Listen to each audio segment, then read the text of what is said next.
And joining me right now is Louisiana Congressman, House Minority Whip Steve Scalise. And Congressman, it's good to see you this morning. Thanks very much for joining us.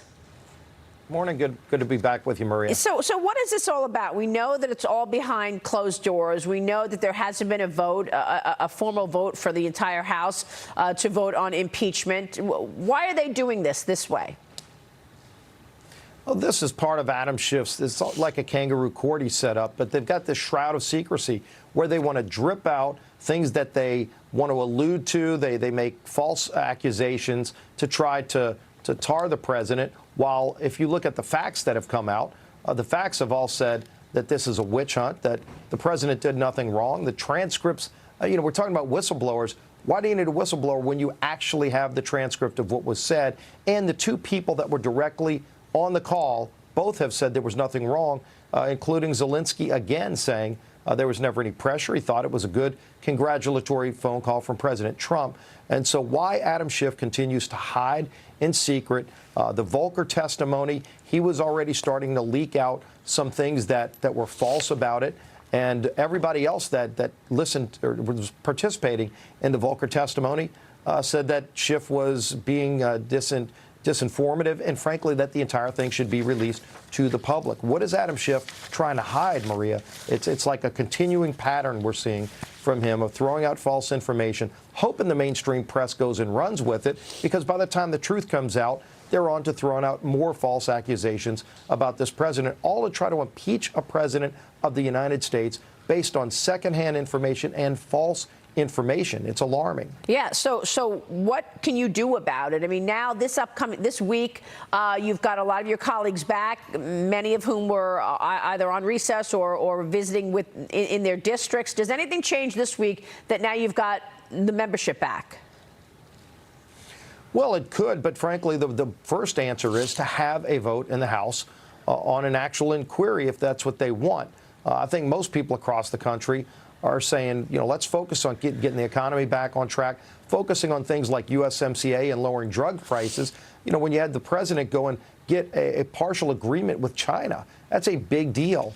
It's a big deal that should tell the rest of the world we can get better agreements with countries that have been taking advantage of us. And one good way to start is by passing a deal with our neighbors from the north and south, Mexico and Canada. And yet Pelosi won't do that because she's so fixated with impeachment. And I think a lot of these members in swing districts are hearing that, hey, you ran saying you were going to work with people to get things done, and all you're focused on is impeaching the president over a lie about quid pro quo that never even happened. What are you people doing up there? Yeah. Meanwhile, the House Democrats are trying to figure out how to proceed at this point with the whistleblowers and any other witnesses in the impeachment inquiry. They want them to be able to provide written answers to questions.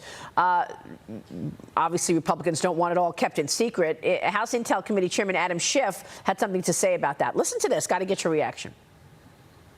The Republicans would like nothing better, because they view their role as defending the president, being the president's lawyers.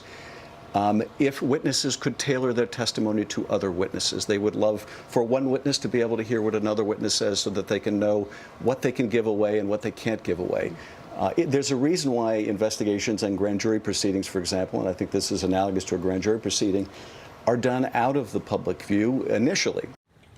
That was the Face the Nation program yesterday, and the Wall Street Journal's editorial board this morning writes this: a grand jury, as Mr. Schiff knows, a grand jury is a criminal proceeding. Impeachment is a political process in which the House defines the meaning of high crimes and misdemeanors. Mr. Schiff wants it both ways: run his secret hearings like a criminal grand jury, but then impeach Mr. Trump of political offenses even if the president committed no crime.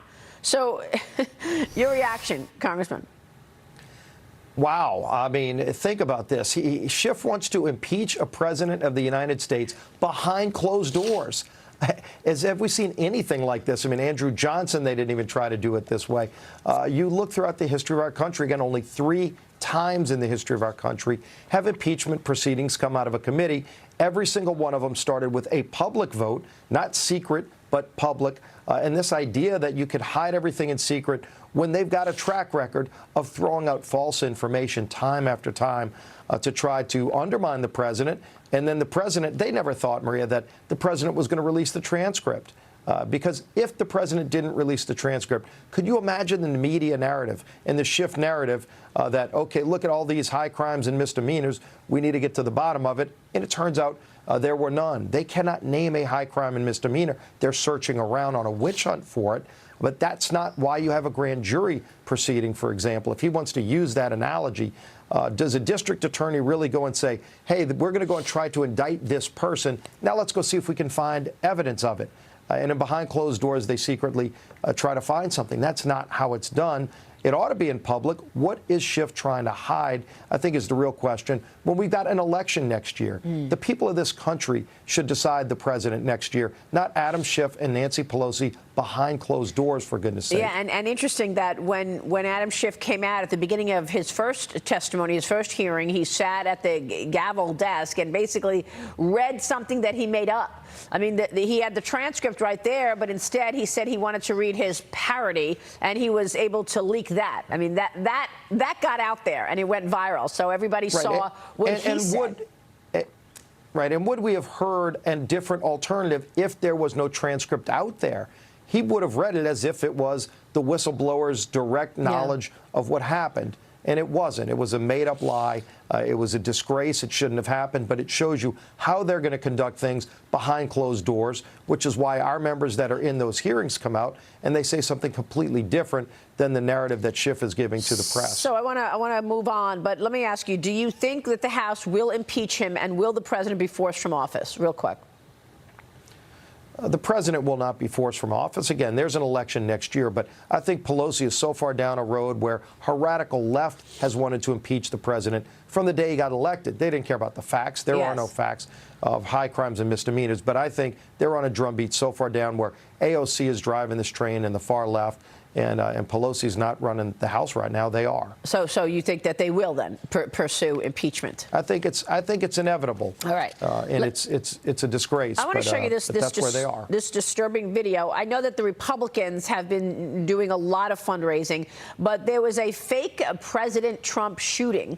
This video shows assaulting and stabbing, and the president stabbing his critics and the media, shooting into the Church of Fake News. It was played at a Trump National Doral Miami conference, a 3-day conference hosted by American Priority last week. According to the New York Times, the group's organizer released this statement about the video, saying, "It has come to our attention that an unauthorized video was shown in a side room.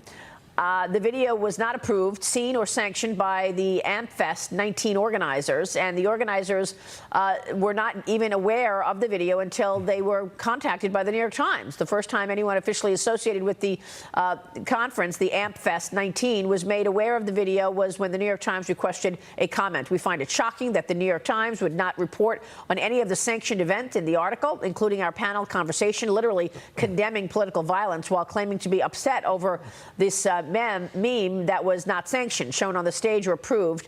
Always has and always will condemn political violence, and proof of this was our major panel discussion on this very topic." But you were a victim of political violence yourself, Congressman. How does it happen that you've got a political action committee doing a conference that are supposed to be supporters of President Trump, and this video gets in there? I don't know, Maria. I saw the video, and it's disturbing. I condemn it at the highest level. First of all, the president and his campaign had nothing to do with this, but where it came from, I think they ought to be accountable, whoever was responsible for putting it together and showing it. There's no place for that. On either side of the aisle, Republicans or Democrats shouldn't kind of entice that kind of political violence or glorify that kind of political violence.